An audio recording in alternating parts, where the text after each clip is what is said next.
మంత్రిగా ఉన్నాడు, కానీ మనకు నయా పైసా తీసుకురాలి. కాబట్టి ఇవాళ ఓట్లు వేపించుకుంటే మోడీ మళ్ళీ గుజరాత్కే నిధులు తీసుకుపోతాడు. తిరిగి మోడీ అధికారంలోకి వస్తే మన ప్రాంతానికి పదవులు ఇవ్వడు, మన ప్రాంతానికి పరిశ్రమలు ఇవ్వడు, మన ప్రాంతానికి పెట్టుబడులను రానివ్వడు.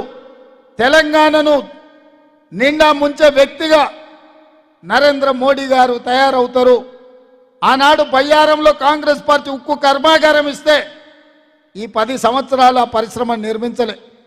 ఆనాడు కాంగ్రెస్ పార్టీ కాచిపేటలో రైల్వే కోచ్ ఫ్యాక్టరీ ఇస్తే ఆ కోచ్ ఫ్యాక్టరీని మనకు రానివ్వలేదు. అదేవిధంగా ఔటర్ రింగ్ రోడ్డు చుట్టూతా ఆనాడు ITIR కారిడారు ఇచ్చి వేల కోట్ల రూపాయలు పెట్టుబడులు తెచ్చి లక్షలాది IT ఉద్యోగాలు ఇవ్వాలని కాంగ్రెస్ పార్టీ అనుకుంటే ITIR కారిడార్ను ఇవాళ రద్దు చేసింది. IIIT కానీ IIM కానీ మెడికల్ కాలేజీలు కానీ ఏవి ఇవ్వలే నరేంద్ర మోడీ గారు. మా మహబూబ్నగర్కు పాలమూరు రంగారెడ్డి ఎత్తిపోతల ప్రాజెక్టుకు జాతీయ హోదా కూడా ఇవ్వలేదు నరేంద్ర మోడీ గారు.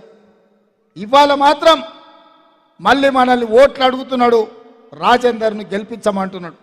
రాజేందర్ కొత్త ఆయన ఏం కాదు, పాత ఆయన్నే బీఆర్ఎస్లో ఎమ్మెల్యేగా మంత్రిగా అన్ని పదవులు అనుభవించాడు. ఆ ప్రభుత్వంలో పనిచేయలేదు, కేంద్ర ప్రభుత్వంలో చేరినాక అక్కడ పనిచేయలేదు. అందుకే ఇవాళ 10 ఏళ్ళు కేసీఆర్ మోసం చేసినందుకు మొన్న డిసెంబర్లో బండకేసి కొట్టిండ్రు మీరు. ఇప్పుడు నరేంద్ర మోడీ మీ ముందుకు వచ్చాడు. ఆయన కూడా 10 సంవత్సరాలు ప్రధానమంత్రిగా ఉన్నాడు. మన ప్రాంతానికి ఒక్క పైసా కూడా ఇవ్వలేదు, ఒక పరిశ్రమ కూడా ఇవ్వలేదు. ఇవాళ ఇవన్నీ ఇవ్వకపోను బీజేపీ వాళ్ళు మాకు 400 సీట్లు ఇవ్వండి, 400 సీట్లు ఇస్తే SC ST BC OBC minority రిజర్వేషన్లు రద్దు చేస్తామని అంటున్నారు. ఆనాడు జవహర్లాల్ నెహ్రూ, డాక్టర్ బాబాసాహెబ్ అంబేద్కర్, వల్లభాయ్ పటేల్ కష్టపడి SC STల కోసం OBCల కోసం రిజర్వేషన్లు ఇస్తే ఇవాళ బీజేపీ వాళ్ళకు ఓట్లు వేస్తే రిజర్వేషన్లు రద్దు చేస్తారంట. ఒక్కసారి మా SC ST OBC సోదరులు ఆలోచన చేయండి. మీ అభివృద్ధి కోసం, మీ అభ్యున్నతి కోసం కాంగ్రెస్ పార్టీ రిజర్వేషన్లను ఇవాళ బీజేపీ వాళ్ళు రద్దు చేస్తామంటున్నారు. రేపు నరేంద్ర మోడీ 30 తారీఖు నాడు వస్తాడంట. మా రిజర్వేషన్లు ఎందుకు రద్దు చేస్తావో జవాబు చెప్పి నువ్వు తెలంగాణకు రావాలి. మా పాలమూరు రంగారెడ్డి ఎత్తిపోతల పథకానికి జాతీయ హోదా ఎందుకు ఇవ్వలేదో జవాబు చెప్పి తెలంగాణకు రాలే. మా బయ్యారం ఉక్కు కర్మాగారం మాకెందుకు ఇవ్వలేదో జవాబు చెప్పి తెలంగాణకు రావాలి. మా రైల్వే కోచ్ ఫ్యాక్టరీ మాకెందుకు ఇవ్వలేదో మా వరంగల్ ప్రజలకు, మా తెలంగాణ బిడ్డలకు జవాబు చెప్పి రావాలి.